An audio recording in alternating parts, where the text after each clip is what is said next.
Well, Donald Trump is now just 27 days away from completing the 80th year of his life. And on this, the 338th day of Donald Trump's 80th year, he finally said, "I don't want to be stupid." Too late, Donald. Too late. The time to not want to be stupid is not when you are president of the United States. The time to not want to be stupid is when you are in elementary school or at the very latest high school. And the solution to the problem of possibly being stupid is to do your homework, something Donald Trump has never done. Donald Trump's ghost-written first book tells stories of his life growing up as a spoiled rich kid. And in his school years, there is nothing about pulling all-nighters as final exams approached. There is nothing about academic excellence or academic striving, because Donald Trump was still sane enough to know in 1987, when the book was published, that if he claimed to graduate from college summa cum laude, that kind of lie would be easily caught and exposed. There is a story proudly told in that book of Donald Trump punching one of his teachers in elementary school, which is a very strong indicator of being very, very stupid. Because it's Donald Trump telling the story about him punching a teacher. There's no reason to believe it, because Donald Trump lies about everything, and he always has. But either way, actually punching a teacher in elementary school or inventing a story about punching your teacher in elementary school is a mark of grotesque stupidity. We in the news media are now struggling to keep up with two constantly expanding stories about Donald Trump, the corruption and the stupidity. And it has been impossible to really keep up with both of those stories because they are each so enormous and always expanding. There is a new facet of Trump corruption and Trump stupidity revealed every day, but at the same time, not all of the corruption is visible. And not all of the stupidity is visible. And some items in both categories just aren't big enough to make it into our coverage of the day. One small example of stupidity that you will probably hear nothing about anywhere else is the 90-day extension of the breathtakingly stupid waiver of the Jones Act that begins today. The extension begins today, making Donald Trump's waiver of the Jones Act the longest waiver in the history of that obscure law. The Jones Act requires that all cargo shipping between harbors in the United States must be carried on American-flagged ships, American crews. No foreign-flagged ships are allowed to transport anything from, say, New York Harbor to Boston Harbor or any other American port. The law is designed to protect the jobs of American maritime workers on ships and working in the ports. And Donald Trump has suspended that law because of his war in Iran, which a New York Times poll, a new New York Times poll, says 64% of Americans believe was a mistake. The poll doesn't use the word stupid mistake, just uses the phrase the wrong decision. But surely tens of millions of Americans believe that Donald Trump's war was a stupid mistake by Donald Trump. And to compound that stupid mistake, Donald Trump actually thinks that the price of gasoline in America can somehow be made cheaper by suspending the Jones Act and allowing foreign ships to transport goods and fuel and anything else from one American port to another, even though there is absolutely no economic evidence that that could have the slightest effect on the price of gasoline anywhere in the country. Waivers to the Jones Act are rare and usually targeted at a specific emergency. President Biden waived the Jones Act in 2022 to allow a foreign flag tanker, just one, to deliver fuel to Puerto Rico after Hurricane Fiona. That's a typical use of a limited, targeted emergency use of a Jones Act waiver. Donald Trump, who claims to be the American president more concerned with American jobs than any other president in American history, now faces this objection from the Seafarers Union to his waiver of the Jones Act. Quote, America's maritime labor unions are deeply concerned about the administration's broad Jones Act waiver, which undermines our national security, weakens military readiness, and hands critical maritime work to foreign vessel operators.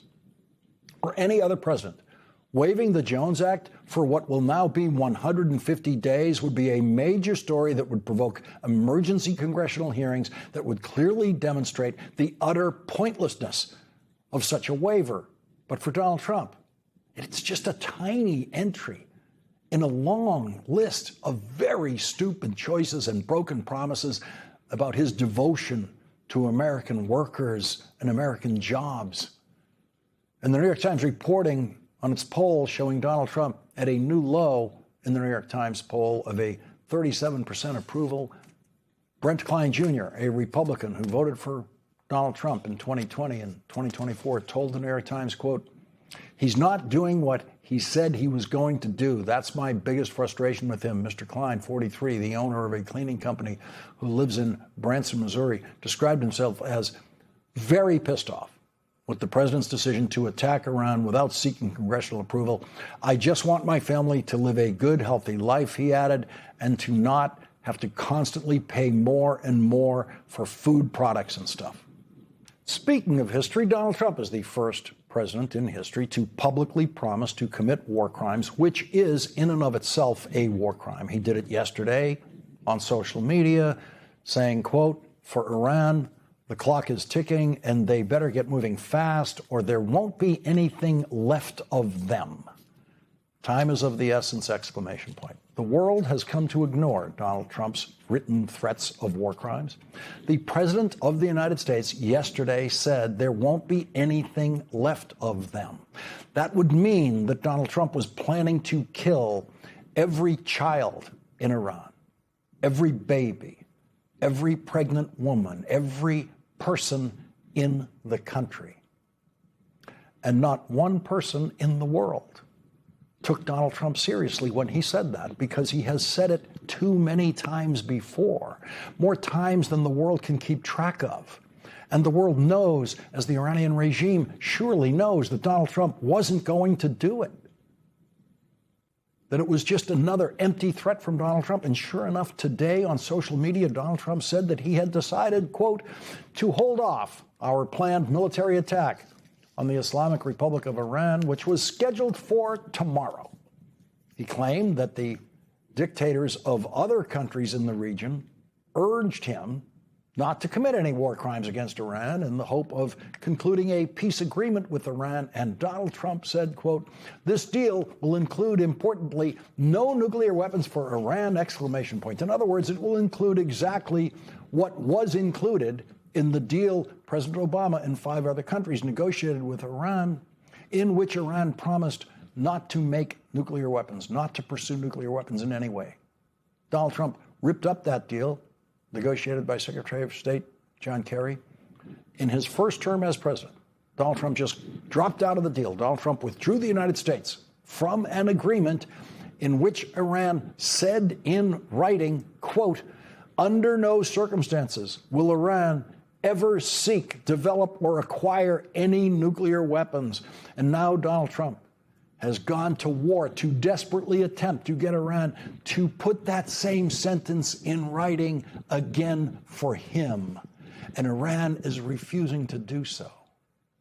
At 5:37 p.m. today, Donald Trump said, quote, we were getting ready to do a very major attack tomorrow. I've put it off for a little while, hopefully maybe forever, but possibly for a little while, because we've had very big discussions with Iran, and we'll see what they amount to. I was asked by Saudi Arabia, Qatar, UAE, and some others if we could put it off for 2 or 3 days, a short period of time, because they think that they are getting very close to making a deal. And if we can do that where there's no nuclear weapon going into the hands of Iran, I think, and if they're satisfied, we will be probably satisfied also. That's the man who said, I don't want to be stupid. So there is Donald Trump now saying the negotiations are up to Iran's neighbors. And if they're satisfied, then we will be satisfied. That's not what President Obama did. That's not what John Kerry did. Donald Trump has found an even weaker negotiating position with Iran. The Iranian regime knows just how opposed to Donald Trump's war the American people are. And that came up today in a Trump phone interview with the New York Post. The New York Post reports, quote, questioned about regional source claims that Iran is attempting to wait out Washington on both the nuclear issue and reopening the Strait of Hormuz, Trump said he hadn't heard that. I'm not hearing anything, he said. I can't talk to you about it. It's a negotiation. I don't want to be stupid. There is no reason to believe Donald Trump is planning a major attack on Iran, knowing that the American people are opposed to that. How stupid do you have to be to send your Secretary of Defense to Kentucky for a campaign event when you want Iran to think that the Defense Secretary is planning the next big attack on Iran? And Donald Trump says today, I don't want to be stupid, which is exactly the same as Donald Trump saying with his 80th birthday approaching, I don't want to be old.